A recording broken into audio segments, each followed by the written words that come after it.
The Atlas 6, Tristan. Somewhere Tristan caught the sound of a deafening explosion, followed by the unmistakable whoop of Nico de Verona's laughter. He was enjoying this, Tristan thought with disgust. When they'd last left Nico behind, the gunshot wound and all, his steps had been so careless and at ease, he looked like he was dancing, slipping between gunshots as if gravity itself worked differently for him. Which it probably did. Tristan hadn't known anyone with the broad specialty of physicist before, finding that most physical mediums had the narrowest fields of skill, with immense power typically came from the ability to influence only certain things. Levitation, incandescence, force, speed. Tristan hadn't known it was possible for someone to be capable of all of that, and by the looks of it, possibly even more.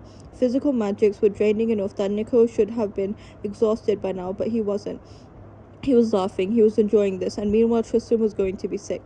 In Tristan's mind, he had accepted the easier job. He was going to secure the perimeter, or whatever the sort of activity could be called. If anyone was going to shoot at anything, he reasoned privately, it was going to be all those guns aimed at Nico, whom Tristan hadn't particularly liked to begin with. He knew that the type, loud, showy, full of meritless bravado, like most of his father's gang of witches. They had all had violent streaks they barely concealed, with slavish devotion to rugby, and Tristan had assumed Nico was one of those, young, brash, and prone to fights he couldn't win. Apparently Tristan was wrong. Nico could not only win, he could also do it with a gunshot wound to the shoulder of his dominant hand. Even more alarmingly, he wasn't the only one who could. It was with immense reluctance that Tristan had initially agreed to split off with Libby, who had been little more than an irritation that Tristan suspected of being too insecure to last a day. Only chivalry or something akin to it had kept him from wandering off instead with Callum and Perissa, who had taken a left turn based on something the latter could read in the house's mind. Tristan had thought, well, someone's going to have to keep an eye on the poor little annoying girl, or how else would she survive having no one to answer her 1,000 questions? But then, of course, he'd been blindsided by a pack of what appeared to be spies with guns, and he was now having to rely on said annoying girl much more heavily than he cared to admit. Get down, Libby snapped as another gun fired, this time from somewhere behind them. It was at least a refreshing change of pace from her usual apprehensive mumbling. If there was one more thing to be relieved about, given all of this, it was that Libby Rose was far more capable than she looked. Tristan was beginning to regret not befriending any of the three physical specialties. Nico had been ideal, given that he seemed to be a powerhouse of energy. The magic radiating from him was more refined than any Tristan had ever seen, and he'd seen quite a lot of it in his capacity as an investment analyst. He'd met with mediums claiming to power entire planets with the equivalent of nuclear energy who didn't have the raw talent Nico had, and who certainly didn't have his control. It occurred to Tristan unhappily that Libby and Nico may have come off as the least threatening for being the youngest and least experienced, but he suddenly doubted they were as juvenile as they seemed. He wished now that they hadn't drawn a line between him and the others, because he doubted it would be easy to undraw.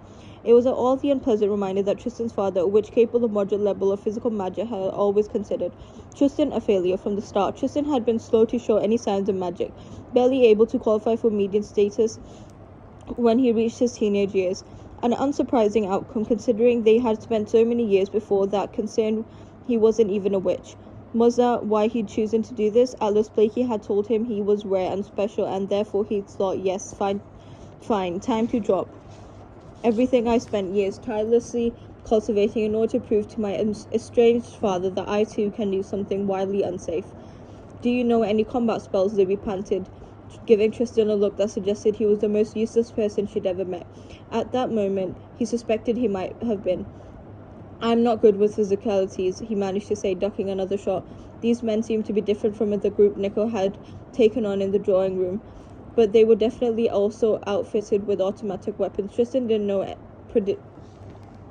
prodigious amounts about the interests of magic and tech in warfare, seeing as James Wessex had chosen to handle any matters of weapons technology himself, but he suspected these were mortals using magically enhanced scopes. Yes, fine, Libby replied, clearly impatient, but are you? She broke off before something he suspected to be the word useful, which, as Agent Kane had always made an effort to point out, Tristan had never been. Come on, she said, in frustration, pulling him after her. Stay behind me. This, Tristan thought, was a mildly infuriating turn of events. For one thing, he didn't have a lot of experience being shot at. This was supposed to be an academic fellowship, for fuck's sakes. He hadn't expected his time in the Alexandrian archives to involve ducking behind the closest piece of gaudy furniture he could find. He could have stayed at Wessex Corp and never been shot at in his entire life. He could have simply told Atlas Blakely to shove it and gone on holiday with his fiancée. He could have been having vigorous Herculean sex right now, waking up to discuss the future of the company with his billionaire father-in-law over an expertly blended Bloody Mary. Didn't matter that Eden was a tiresome adulteress or that James was a capitalist tyrant if it meant never having to break a sweat aside from a drunken family game of badminton. At the moment, it was unclear. Libby, at least, was starting to take some initiative with her defense. Having discarded any further hesitation in favor of survival, whoever had broken in, they were covered head to toe in black and moving acrobatically around the room like a small pack of ninjas. They felt like a childish thing to say, but there it was. There were 3 or 4 ninja things coming for after them, and Tristan couldn't think of the first thing to do. There was so much magic in the room, it was difficult to see anything but hazy, translucent leaks. Libby turned and aimed at something, an expulsion of power that was directed at nothing. "You missed," he said, a muttered "I told you so" moment, and that he would have decorously avoided if not for how potentially life-threatening all this was, and she glared at him. "I didn't miss." "Yasui did," he said through his teeth, pointing. "You missed him by about 5 feet, but he's down. He's..." Hell on earth, was she blind? He should have stayed with Nico. "What are you talking about? You might have broken a lamp, fine, but it's only Edwardian." "I didn't," Libby broke off, blinking. "You're saying there's nothing there?" "Of course there's nothing there," he growled in frustration. "It's bloody Christ. Was he stupid?" "It's an illusion," Tristan realized aloud, scowling at his own failure to see the obvious, and then, without any further wasted time, he took hold of Libby's shoulder and aimed her, pointing. "Right there, see it? Straight ahead." She fired again, this time setting off a round of bullets by stopping her progression mid-air and instigating mass combustion. The gunman was blown backwards, the air littered with shrapnel, and the force of the explosion set off a momentary fog of smoke. Libby was frightfully incendiary, which Tristan suspected was something to conserve as much as it was a timely relief. It was probably going to cost her the same amount of energy as whatever Nico had been doing downstairs, so best not to fire. Incautiously, while they didn't know how many others they would still face. "What does the room look like to you?" he asked her in her ear, trying to concentrate as the smoke cleared. All he could make out were flares, torrents of magic. "I don't know, dozens of them at least," she said, grimacing. He could see she was battling frustration. For someone with her obvious control problems, the presence of illusions must have been particularly nightmarish. The room's crawling with them. "There's only 3 left," Tristan told her, "but don't waste energy. Let me see if I can find the medium who's casting the illusions." Libby gritted her teeth. "Hurry up." Fair enough. He lifted his head to glance around, trying to determine who, if any, was doing the casting. He couldn't see any indication of magic being produced, though he did spot a bullet. A real one. Libby must have not been able to tell it from the illusion ones. Just in time to throw up a fairly primitive shield, which dissolved in impact as Libby jumped alarmed. "The media's not here," Tristan said, which was possibly the most troubling conclusion he could have reached. "Let's get rid of these 3 and move." "Aim me," she said without hesitation. "I can take out 3. Tristan didn't doubt it. He took hold of her left arm, guiding her just as one of the gunmen fired another round of bullets. As with before, Libby's explosion ricocheted backwards into the assailant, though Tristan didn't wait to see if he'd achieved his intended results. The others were moving, and quickly, so he pulled her into his chest, aiming first for the one coming towards them, and then, with a little added difficulty, as the one who was slipping from the room. "They're headed that way," he said, pulling Libby up and racing after the escaping gunman. "Must be where the median is. Can you—" A thin bubble of atmospheric change warped around them, sealing itself with a little slurp of vacuum pressure. "Thanks," he said. "No problem," she panted, as Tristan caught traces of magic and followed its trail to land them in one of the sitting rooms. The illusionist was easy to find, even before they had fully entered from the corridor. The cloaking enchantments were obviously expensive, covering most of the room and reaching into the nearby access points. Tristan held Libby back, watching the median first to see if he was working with someone else. It looked like he was, though it wasn't clear if whoever the illusionist was working with was a remote partner or someone else in the house. He was typing rapidly into a laptop that didn't seem to be magical at all, probably programming security cameras to be able to see. If Tristan had to guess, which meant they had seconds to spare, if not for having to control the illusions at the same time, the illusionist would have known they were there already.